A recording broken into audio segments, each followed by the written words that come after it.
Hey Griffins, we're going to start a new video series on the theme of being inclusive. Now we're going to look at inclusive as meaning being open to hearing multiple viewpoints on a topic and engaging others with respect and empathy. And the first topic within this theme is going to be something called the online disinhibition effect. Try saying that one 5 times fast. What this is a lack of constraint that one feels when communicating online in comparison to communicating in person. Okay, so that definition might be as much of a mouthful as the term is itself. So let's try this instead. The online disinhibition effect means that many more people have confidence communicating online than they do in person. So the behavioral psychologists who coined this term identified 2 very different types of inhibition: toxic and benign inhibition. So toxic inhibition generally makes people act meaner online, but also sees people exploring places and topics that they wouldn't likely do in person. One place I see this in my life is on social media. It seems that complaints and rants attract a much more vocal audience than those that post a private message, or a positive message, that is. But there's also benign inhibition, where people feel more free to share and open up online than they would in person. And this creates for some real positive experiences, particularly for groups that are or feel marginalized and can't form those connections in person.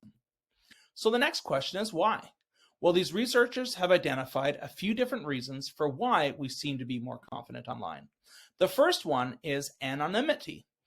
That your online actions can't be linked back to your real life. So a sense of responsibility is removed. Now, I hope you know from some of my earlier digital literacy lessons that you're never really anonymous online, but I guess with this one, it's just the idea that you are that makes you a little bit more confident. Another factor is invisibility. So these researchers found that when you write text online without eye contact or body language from the person you're communicating to, it makes you feel more confident. Another factor was that you have an inner voice, and you use your inner voice a lot more when you're having conversations online because there's usually a time delay. And in that time delay, you're actually playing out that conversation, how it's going to go in your own head. And this gives you more confidence when you actually are writing that message to the person. Another idea is that there's no clear authority online.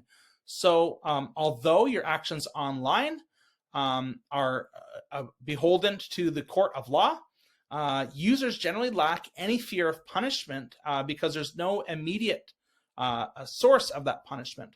So they feel a lot more comfortable saying whatever they want. So what does all this mean? Well, like I said before, there's both good and bad that can come from this. While more people are being bullied online than in person, we also know that our increased confidence communicating online can help us find really supportive environments that are good for our well-being. So I guess the ball is in your court with this. Now that you've learned a little bit about why we may behave differently online than we do in person, it's up to you to be aware of these tendencies and why we have them. So my challenge to you is to take this knowledge and act with the kindness and integrity that we all aspire for. So until next time, be well.